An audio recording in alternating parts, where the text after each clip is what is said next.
And just like that, Hidden Nation, welcome to the program. It's Josh Cary right here on 710 WOR, the voice of New York.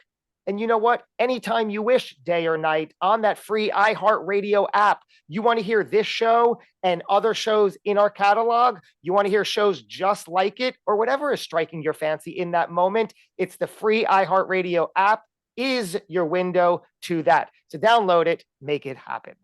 I've got a great program for you today. Get this, we're joined by Garo Dedeyan, who is a psychic medium, a healer, and a life coach. But guess what? We're probably going to focus much more on the psychic medium part because, for one thing, I'm fascinated. I love this topic, and I know you will too. Hidden Nation, Garo, thank you for joining the program. Thank you, Josh. I'm very excited about this because you've been doing this for years, but in so many different variations. What I mean by that is, first of all, congratulations on your book. It's since 2019. It is Light of Light, and it really outlines your journey from birth to where you are today. It's available on Amazon, dear listener. Great reviews. You'll see for yourself. Go in with an open mind, and it won't take long to see that this is, I literally couldn't put it down. This is what I was telling you before we got on the air here.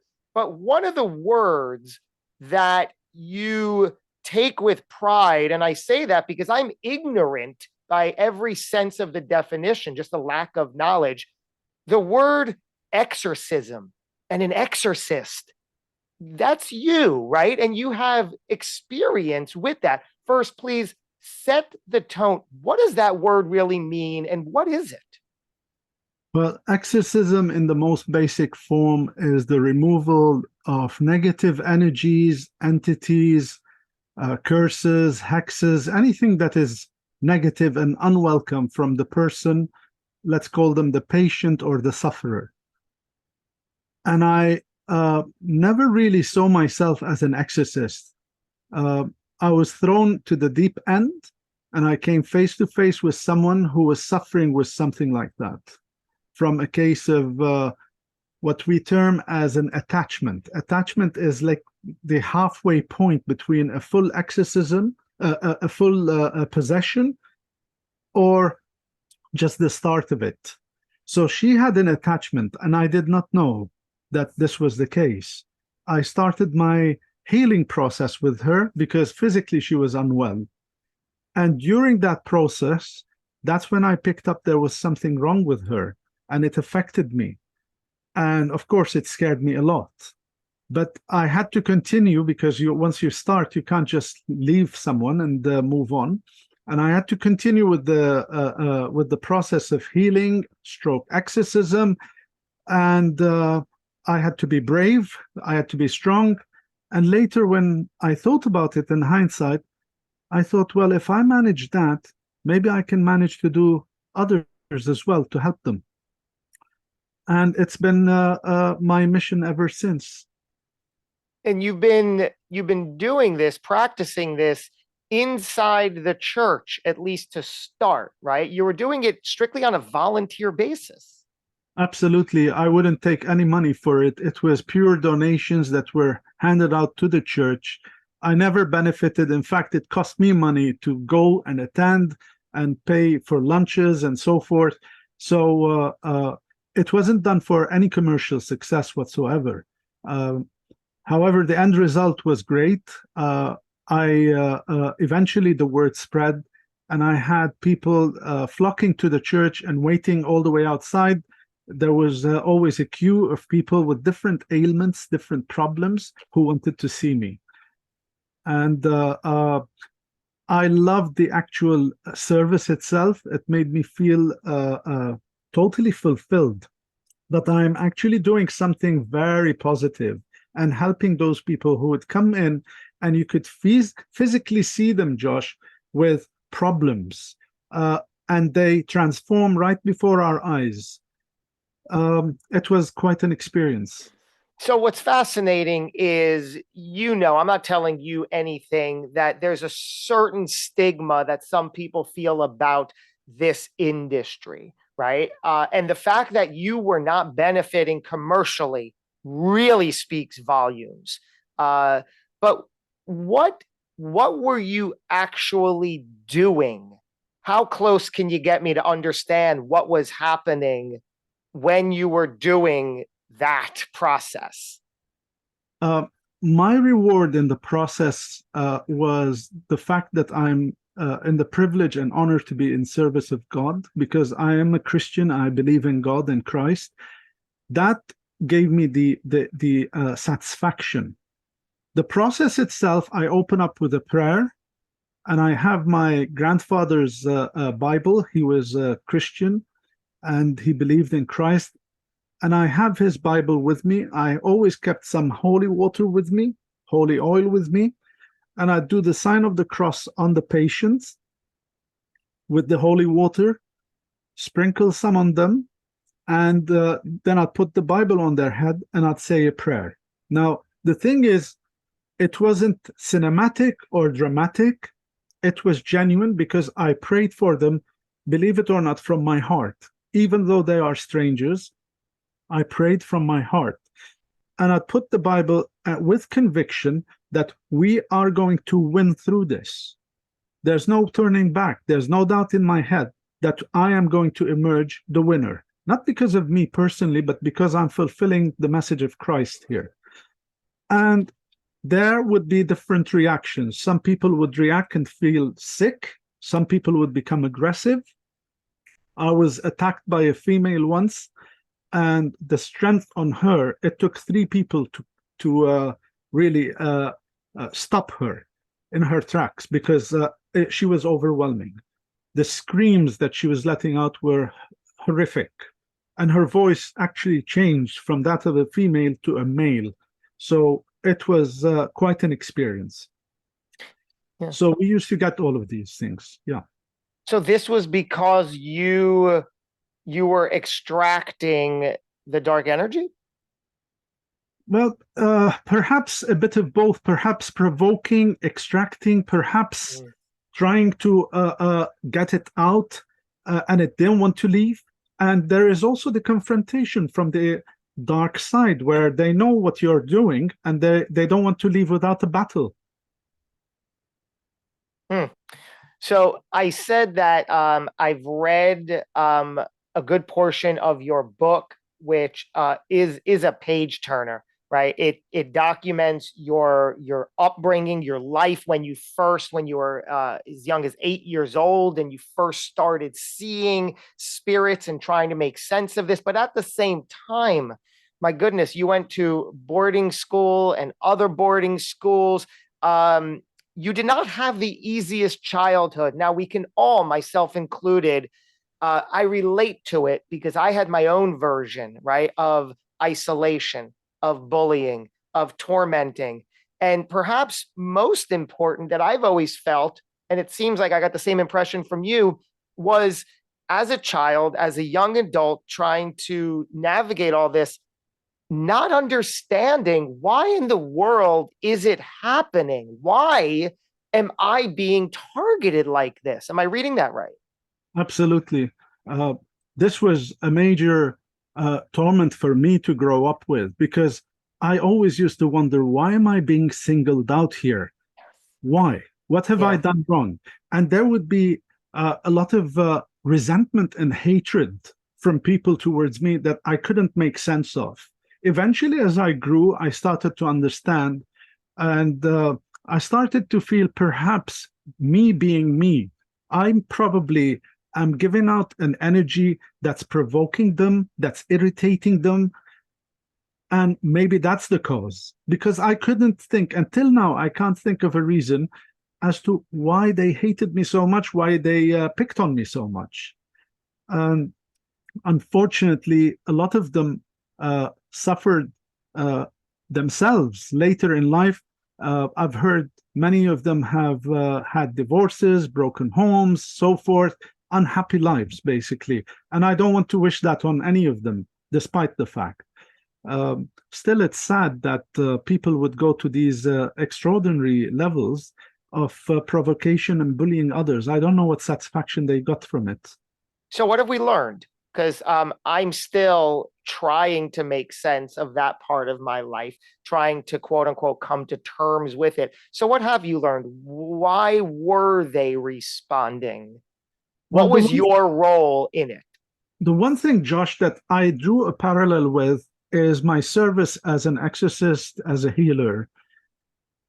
I started to see that the entities that I am coming up against uh, possess the same qualities in those people from my past.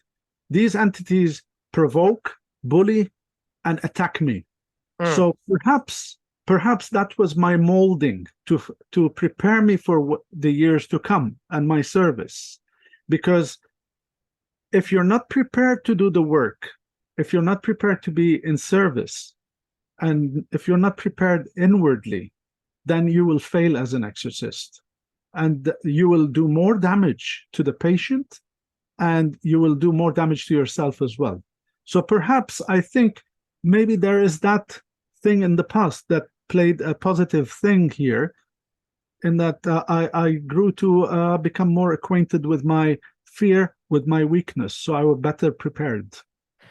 So I want to connect some dots in your life, the upbringing. I said when you were a young child, you started experiencing, what's the word? When spirits, seeing spirits. Yeah.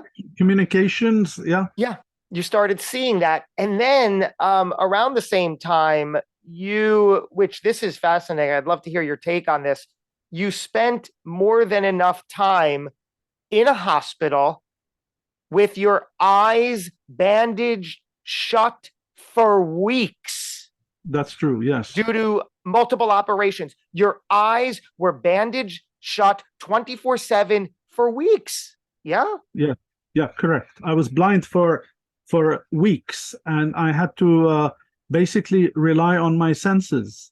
And uh, I would I didn't know when it was night, when it was morning. And being in the hospital, I had people who were in pain. Hospitals back then were not the same as they are now. How old Medicine, were you? I was probably 5, 6. Oh, you were that young with the Yes, operations. yes. That's the beginning, because I had 4 in total. So the first ones I was 5 or 6, and then probably at 9 and 12. That sort of consequential, you know. And the stay in the hospital was quite an experience, because I would be blind for weeks, and I'd hear the other patients, and you hear them moaning at night because the poor things, they're suffering, they're in pain, and you hear them like, you know, and that was terrifying for me as a little child, for me to hear that, because that is a sound we attribute to, let's say, a ghost or something. So right from the beginning, I was thrown to the deep end yet again. Yeah. So you're blinded for weeks on end in a hospital bed as young as 4 and 5 and 8 and 9 and 10. Um, that had to have, no matter where your life took you, that had to have allowed you to grow other senses. Yes, absolutely. How do we attribute to how that directly related to where you are today? Well, that again played into where I am now, because I have a visual disability which the operations could not take away or put right. So it's made me go with my senses. I rely more on my senses as opposed to visually. Uh, I don't perceive things visually like yourself, like you guys do. So I don't rely on my eyes as much. I can watch a movie, enjoy the movie, and so forth, but I don't pick up the details. I rely on my senses more. So that was the fine tuning, I would say, from my childhood. So could one argue that the fact that you've been gifted I mean, because we should all be able to rely on our senses more and more and more. You're obviously at a deeper level. Is it literally that that allows you to do what you're doing? Or are there other things in it? Like if somebody could learn to really rely on their senses, like you're saying you do, is that what allows you to do what you do, or is it more? I think it's a combination of relying on my senses as well as having faith. I mean, I've always had faith. I've always been strong in my faith. So if you have faith within yourself and you have faith in you and faith in God and so forth, then I feel that's the major ingredient to the whole thing. The other stuff is technical. So some people never go through some of the things I went through, and yet they're incredible mediums, and they have very good senses as well. I think everyone gets prepared in their own way through the process.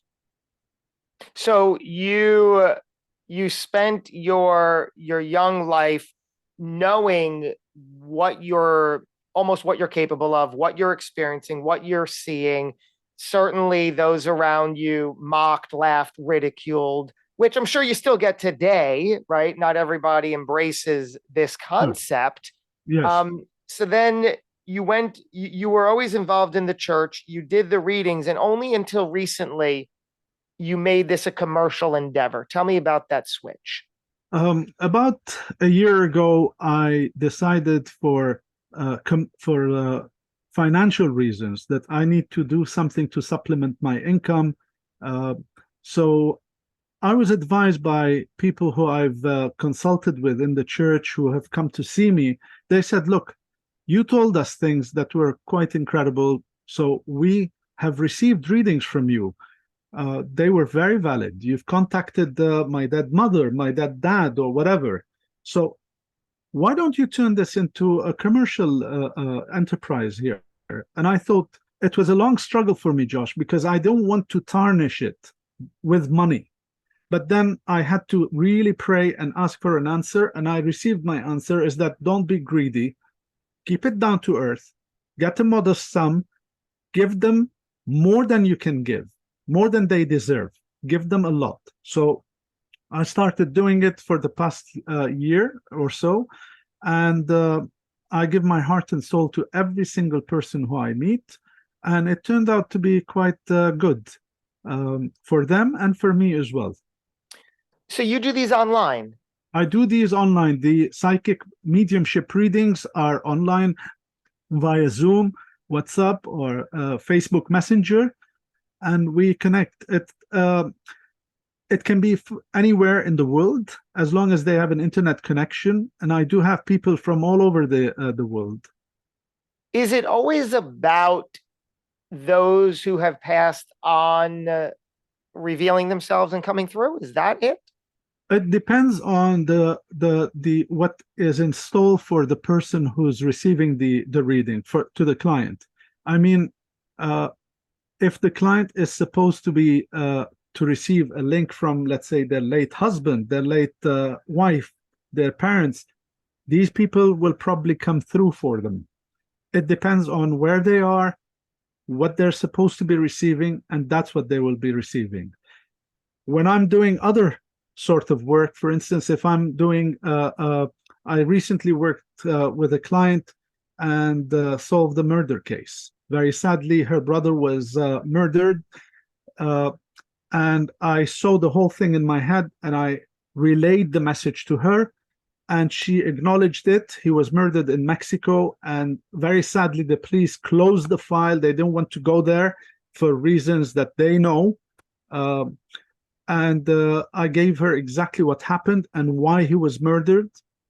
And she acknowledged all of it. She recognized the people I described, including a brother and everyone else involved here.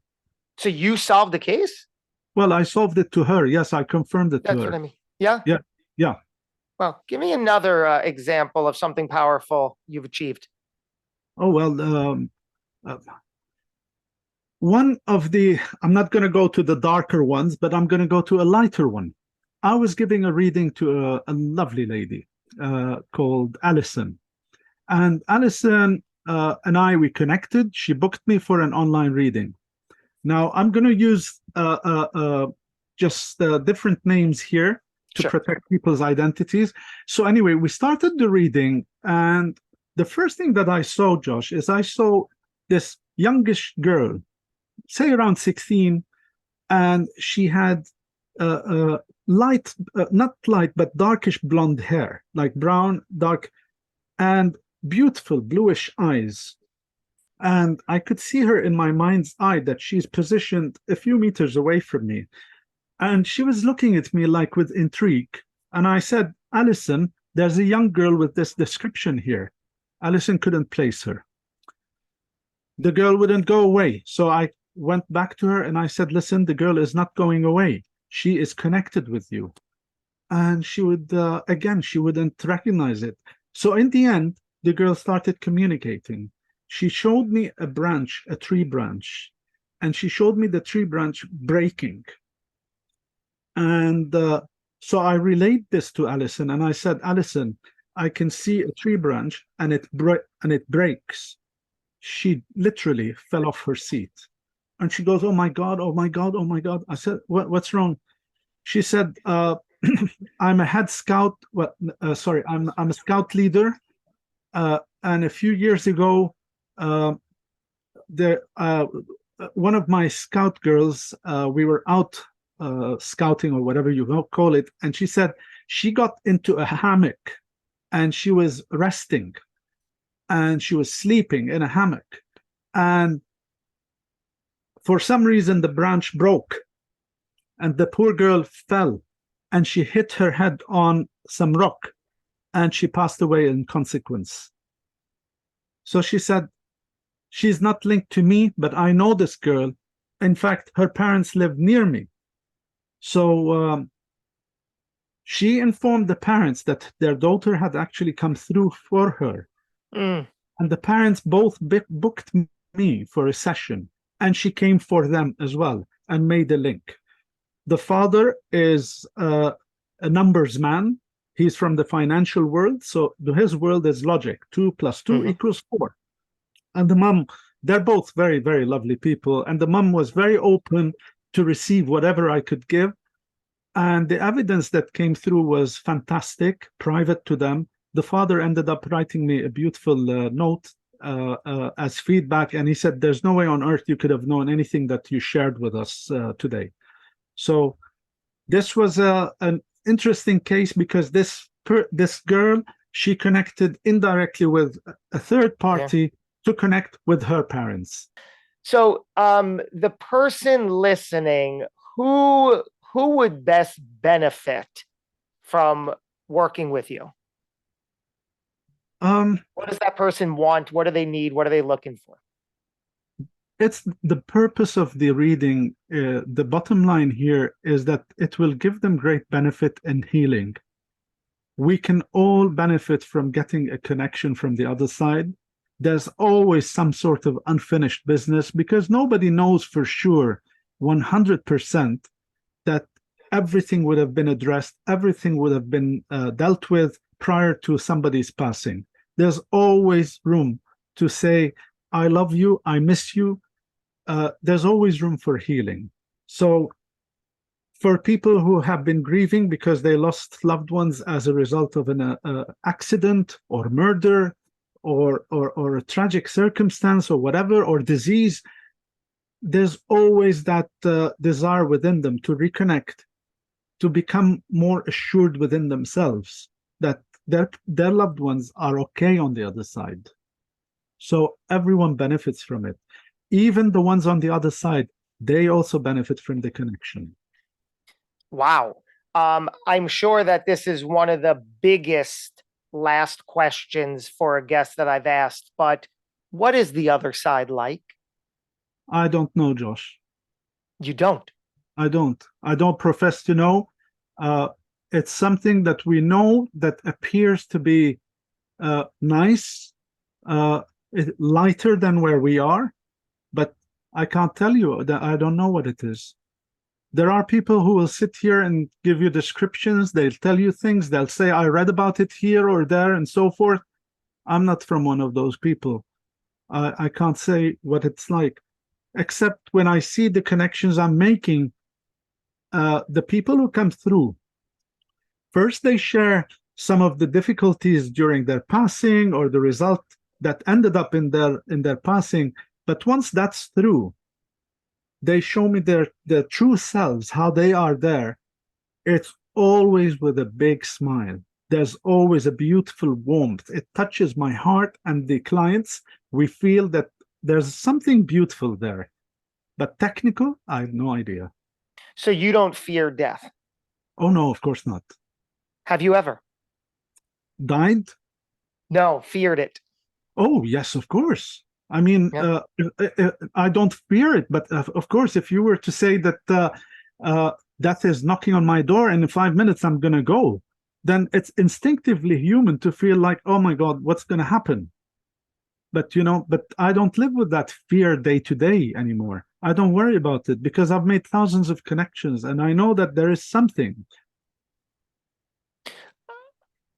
And I know I said last question, but there's just so much good here. Whether you said this, implied it, I just want you to tie it up.